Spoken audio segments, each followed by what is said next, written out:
얼마 전에 어떤 분이 저에게 성경을 보면 안식일은 일요일이 아닌 토요일이고 일요일에 예배를 드려야 한다는 성경적 근거를 찾을 수 없는데 일요일에 예배 드리는 것을 어떻게 생각하냐는 질문을 하셨습니다. 오래전부터 안식일이 언제냐를 가지고 많은 논란과 논쟁이 있었습니다. 사실 안식일의 정확한 날만 놓고 보면 일요일이 아닌 토요일이 성경에 부합되는 게 맞습니다. 어떤 분들은 일요일에 예수님이 부활하셔서 영적인 회복을 이루셨으니 신약 이후엔 일요일이 안식일이라고 하시는 분들도 있습니다. 하지만 예수님이 3일 만에 부활하신 날은 정확히 안식일 다음 날이었습니다. 예수님의 부활은 옛사람이 죽고 새 사람으로 변모한다는 첫 시작을 의미한다고 볼 수 있습니다. 그래서 안식일 다음 날이자 첫 주의 시작이 되는 일요일에 예수님이 부활하신 것이고 성경에도 보면 예수님이 부활하신 날을 가리켜 안식 후 첫날이라고 말씀하는 것입니다.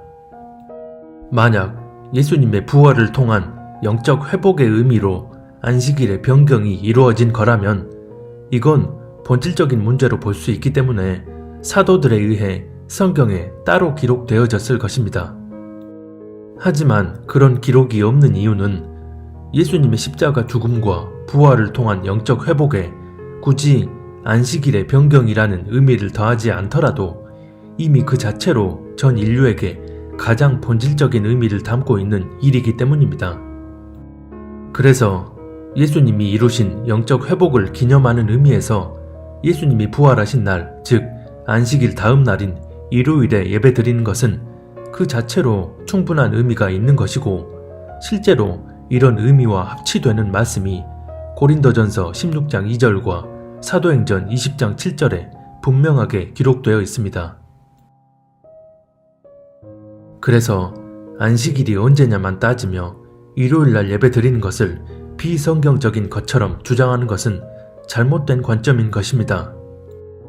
반대로 그런 의미 때문에 안식일 자체가 일요일로 변경됐다는 주장 역시 성경에 부합되지 않는 주장입니다. 예수님의 부활 승천 이후에도 기존의 안식일날 일어난 상황들을 성경은 말씀하고 있기 때문입니다. 즉, 안식일 자체는 창조 이래로 변경되지 않았다고 보는 게 성경에 더 부합되는 것입니다. 그런데 여기서 우리가 본질적 기준으로 구분 지어야 할 게 있습니다. 무엇이 성경에 더 부합되느냐의 문제와 무엇이 성경적이냐의 문제는 전혀 다르기 때문입니다. 성경에 부합되느냐의 문제는 둘 중 어느 것이 성경에 더 부합되느냐를 의미합니다. 하지만 성경적이냐의 문제는 둘 중 어느 것이 성경적이냐를 의미합니다. 즉, 하나가 성경적이라면 다른 하나는 반성경적 또는 비성경적이라는 것입니다. 이런 경우에는 성경적 진리를 사수하기 위해 비성경적, 반성경적인 것은 철저히 내버려야 합니다. 성경에 부합되느냐의 문제는 반드시 하나님과 살아있는 관계 안에 거할 때에만 분별이 가능한 것이고 성경적이냐 아니냐의 문제는 성경을 원론적으로만 알고 받아들여도 분별이 가능한 경우가 많습니다. 예를 들어 요한복음 14장 6절에 보면 예수님께서 내가 곧 길이요 진리요 생명이니 나로 말미암지 않고는 아버지께로 올 자가 없다고 말씀하십니다. 예수님을 통해야만 구원받을 수 있다는 얘기입니다. 그런데 이 성경의 절대 진리와 다르게 어떤 사람이 예수 외에도 구원받을 수 있다고 주장한다면 이런 경우는 성경을 지식적으로만 알고 있어도 어렵지 않게 분별할 수 있습니다. 또 내 이웃을 내 몸같이 사랑하라는 사복음서의 말씀 역시 이 말씀 자체로 진리를 담고 있는 말씀입니다. 그런데 어떤 사람이 이웃을 사랑하지 않아도 된다고 주장하고 실제로 이웃을 괴롭히며 학대한다면 성경을 지식적으로만 알고 있어도 이런 모습이 성경적인지 반성경적인지를 분별할 수 있습니다. 그래서 이런 문제에 대해서는 아주 단호하게 성경적인 태도를 취해야만 합니다. 하지만 무엇이 성경에 더 부합되느냐의 문제는 다릅니다. 마태복음 15장 1절 이하에 보면 서기관과 바리새인들이 예수님의 제자들과 함께 있을 때 제자들이 떡 먹을 때 손을 씻지 않자 왜 당신의 제자들은 장로들의 전통을 범하냐고 예수님께 따집니다. 사실 손을 씻지 않고 음식을 먹는 것보다 손을 씻음으로 정결히 하는 행위가 성경에 더 부합되는 것이 맞습니다. 왜냐하면 하나님이 율법을 통해서 외적인 부정함과 정결함에 대해서 강조하신 것이 사실이기 때문입니다.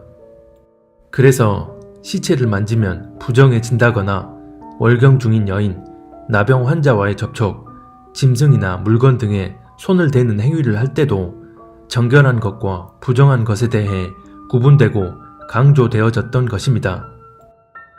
그래서 음식을 먹기 전에 손을 씻음으로 외적인 정결함을 유지하는 것이 성경에 더 부합되는 것이 사실이었습니다. 그런데 예수님은 이런 지적에 대해 전혀 다른 말씀을 하십니다. 이들이 지적한 행위는 성경에 더 부합되는 것처럼 보였지만 성경에 부합되어 보이는 그 행위를 위해 그 본질은 반성경적인 방향으로 나아가고 있었기 때문입니다. 그래서 예수님은 이렇게 말씀하십니다. 너희는 어찌하여 너희의 전통으로 하나님의 계명을 범하느냐? 이들이 얘기한 것은 분명 하나님이 말씀하신 율법에 부합되는 것이 사실이었지만 예수님은 오히려 그들이 하나님의 계명을 범한다고 말씀합니다.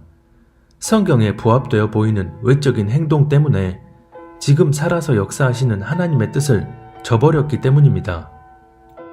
그리고선 이렇게 말씀하십니다. 입으로 들어가는 것이 사람을 더럽게 하는 것이 아니라 입에서 나오는 그것이 사람을 더럽게 하는 것이니라. 마태복음 15장 11절. 입으로 들어가는 것은 눈에 보이는 외적인 부분에 국한된 문제지만 입에서 나오는 것은 반드시 그 중심에서 기반되어 나오게 됩니다. 그래서 외적으로는 성경에 더 부합되는 것처럼 보이지만 가장 성경적인 부분, 즉 그들의 중심은 오히려 성경을 거스르는 상태에 있었다는 것입니다. 그래서 예수님은 마태복음 23장 25절에서 너희가 잔과 대접의 겉은 깨끗이 하되 그 안에는 탐욕과 방탕으로 가득하다고 말씀하신 것입니다. 이처럼 무엇이 성경에 더 부합되느냐의 문제는 합당한 중심으로 하나님과 동행하고 있어야만 성령의 인도하심에 의한 분별이 이루어지고 그에 맞는 행위가 뒤따르게 됩니다. 그렇지 않으면 서기관 바리새인들처럼 성경에 부합되는 행위를 한다고 하면서 실상은 하나님의 뜻을 거스르는 길로 나아가 버리게 됩니다. 안식일이 토요일이냐 일요일이냐의 문제 역시 성경적이냐의 문제가 아니라 성경에 더 부합되느냐의 문제로 봐야 하고, 그렇다면 이 문제는 애초부터 본질을 거스르는 게 아니기 때문에 토요일에 온 마음 다해 예배드리면 그 자체로 하나님이 받으시는 것이고 일요일에 온 마음 다해 예배드리면 그 자체로 하나님이 받으시는 것입니다. 하지만 이 문제를 성경적이냐 아니냐의 문제로 인식해버리면 지금 살아서 역사하시는 하나님의 마음과는 상관없는 자기 종교적 기준으로 하나님의 뜻을 제한해버릴 수 있습니다. 그래서 안식일은 원래 토요일이니까 반드시 토요일에 예배드려야 하고 일요일날 예배드리는 사람들은 다 잘못됐다고 주장해버린다면 이런 경우는 하나님 앞에 합당한 중심이 될 수 없는 것입니다. 그래서 내가 하나님과 살아있는 관계 안에 거하며 실제로 그분과 동행하는 삶을 살고 있어야만 성경에 더 부합되는지의 문제인지 아니면 반드시 진리를 사수해야 하는 성경적인 문제인지를 구분하고 분별할 수 있는 것입니다. 이와 비슷한 또 다른 예로 성탄절을 지키느냐의 문제도 마찬가지입니다. 12월 25일은 사실 예수님이 실제로 탄생하신 날이 아니라 태양신 숭배에서 기원된 날짜입니다. 그래서 많은 경우 성탄절의 날짜를 바꿔야 한다거나 성탄절은 애초부터 성경에 있지도 않은 절기니까 없애버려야 한다고 주장하는 분들이 많습니다. 이 문제도 보면 그 기원이나 날짜가 성경에 부합되지 않는 게 사실입니다. 하지만 이 성탄절을 지키냐 아니냐의 문제는 성경적이냐 반성경적이냐의 문제가 아닙니다. 만약 성경적이냐의 문제라면 성탄절에 예배를 드리게 되면 오히려 하나님 앞에 죄를 쌓는 꼴이 돼버립니다. 정말 그럴까요? 예를 들어 성탄절 오전 A라는 사람은 내 죄를 사하시기 위해 인간의 몸으로 탄생하신 예수님을 기념하며 더욱 죄를 멀리하고 하나님께 순종하며 살겠다는 마음으로 예배 시간을 갖습니다. 반면 B라는 사람은 성탄절은 원래 태양신을 기념하는 날이기 때문에 이날 예배드리는 사람들은 다 미혹됐다고 여기며 그 사람들을 판단하고 정죄합니다. 그럼 하나님 보시기에 둘 중 누가 합당한 사람일까요? 창세기 50장에 보면 요셉이 형들에 의해 애굽으로 팔려가 온갖 우여곡절을 다 겪고 난 후 총리가 되어 형들 앞에 나타나서 이렇게 얘기합니다. 당신들은 나를 해하려 하였으나 하나님은 그것을 선으로 바꾸사 오늘과 같이 많은 백성의 생명을 구원하게 하시려 하셨나니. 이 말씀처럼 하나님은 전능하신 분이기에 악을 선으로 바꾸셔서 선한 수단으로 이용하실 수 있는 분입니다. 하나님이 이렇게 하실 수 있는 이유는 그 상황 자체가 성경적인지 아닌지를 따져야 하는 본질적인 문제가 아니기 때문입니다. 다시 말해 하나님이 오직 예수님을 통해서만 구원받을 수 있다는 성경의 진리를 거스르면서 법당에서 중이 부처님은 우리 구주십니다 라고 얘기했을 때 그 자리에 있는 불자들에게 성령을 내려주진 않으신다는 것입니다. 즉 성경을 거스르지 않는 가운데 하나님은 당신이 뜻하고자 하는 대로 얼마든 선으로 바꾸셔서 역사하실 수 있는 것입니다. 그런 또 다른 예가 바로 마지막 때 이스라엘의 회복입니다. 하나님은 마지막 때 이스라엘을 반드시 회복하실 거라고 말씀하셨습니다. 나라가 어찌 하루에 생기겠으며 민족이 어찌 한순간에 태어나겠느냐. 그러나 시온은 진통하는 즉시 그 아들을 순산하였도다. 이사야 66장 8절. 그런데 어떤 사람들은 지금의 이스라엘은 일루미나티에 의해 건국된 나라니까 성경이 말하는 그 이스라엘과 관련이 없다고 주장합니다. 더 나아가 지금 이스라엘에 모이고 있는 유대인들은 가짜 유대인들이므로 성경의 예언과 상관이 없다고 주장합니다. 오른쪽 사진은 유대인 랍비들이 시오니즘과 유다이즘은 전혀 다르다 라는 피켓을 들고 시위를 하고 있는 모습입니다. 이 유대인들은 하나님께서 이스라엘 나라를 회복시킬 거라는 구약의 예언을 알고 있는 상태에서 세계 정부를 위한 가짜 유대인들과 순수한 목적으로 고국에 돌아오는 진짜 유대인들은 다르다는 사실을 스스로 증명하고 있는 것입니다. 이는 다시 말해 이스라엘에 모이는 유대인들 가운데 혈통적으로나 동기적으로 순수하지 못한 이들이 일부 섞여 있다 할지라도 이스라엘로 돌아오는 대다수의 유대인들은 2000년간 잃어버린 나라가 다시 건국되어 민족의 정체성을 찾기 위한 순수한 목적으로 오는 진짜 유대인들이라는 것입니다. 무엇보다 중요한 것은 일루미나티든 프리메인슨이든 이 땅 모든 악인들의 계획은 다 하나님의 주권 아래에 있다는 것입니다. 그런데 역사를 운행하는 주권이 누구에게 있는지를 인식하지 못한다면 이런 음모 집단의 현실적인 권세에 사로잡혀 하나님의 주권 자체를 인정하지 못하게 됩니다. 악인들이 그 어떤 악한 계획을 세운다 한들 하나님께서 당신의 뜻을 성취하기 위한 선한 도구로 사용하실 수 있는 전능하신 분임을 인정하지 않는다면 눈이 가려져 미혹된 길로 나아가게 됩니다. 많이 배워서 지식은 많이 쌓이지만 그로 인해 오히려 진리를 깨닫지 못하게 되는 것입니다. 그래서 하나님이 주관하시는 인류 역사의 섭리에 있어서 사실적 관점과 진리적 관점의 차이가 무엇이고 왜 진리적 관점으로 나아가는 것이 중요한지를 알아야 합니다. 이 부분에 대한 자세한 내용은 오른쪽 상단의 추천 영상을 클릭해서 꼭 보시기 바랍니다. 말씀의 주인은 하나님이십니다. 그래서 하나님께서는 말씀에서 절대 벗어나지 않으십니다. 말씀에서 벗어나지 않는다는 말은 성경의 진리를 거스르지 않으시고 그 말씀대로 역사하신다는 것입니다. 그래서 성경적이냐 아니냐의 문제는 그 자체로 본질적인 문제이기 때문에 반성경적 가치나 사상을 철저히 배척하는 단호하고 분명한 태도가 이루어져야 하는 게 하나님이 역사하시는 정방향의 섭리입니다. 하지만 무엇이 성경에 더 부합되느냐의 문제는 하나님의 뜻이 본질이 되어 역사하시는 비본질적인 문제이기 때문에 지금 살아 역사하시는 하나님의 뜻이 무엇인지를 헤아려야만 분별할 수 있습니다. 그리고 이런 분별은 반드시 하나님과 살아있는 관계 안에서 성령이 부어주시는 지혜가 임해야 가능합니다.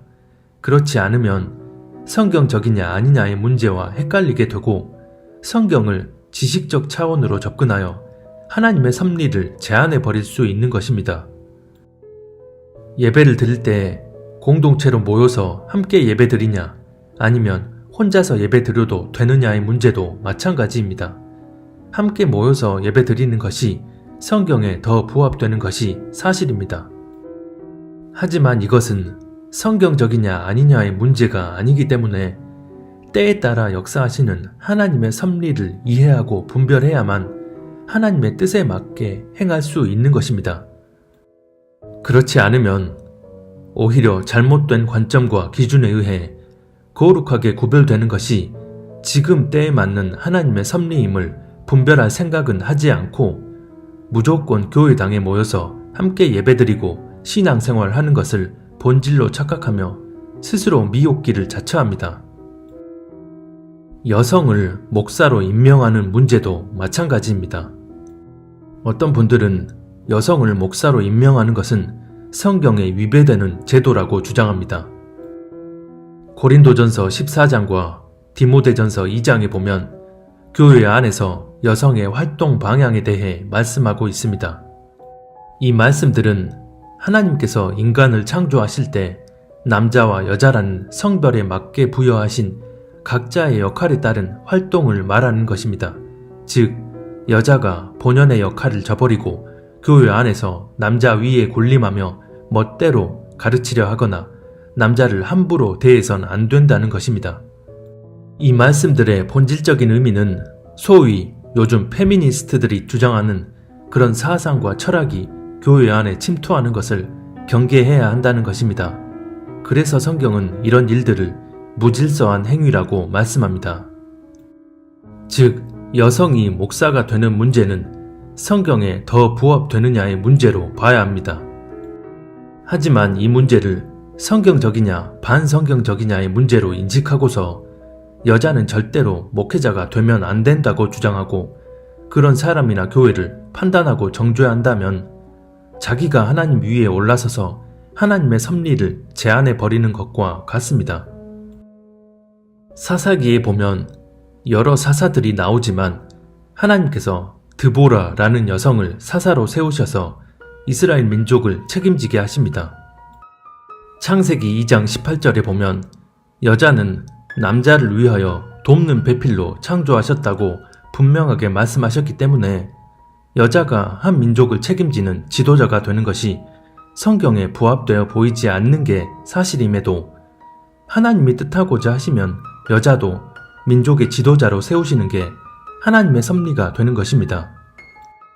그래서 살아계신 하나님이 뜻하고자 하시면 여성이라는 성별이라 하더라도 그 사람이 정말 하나님을 경외하는 사람일 때 교회 안에서 당신의 뜻대로 교인들을 섬기고 하나님께로 인도하는 역할로 부르시는 것은 전혀 반성경적인 일이 아닙니다.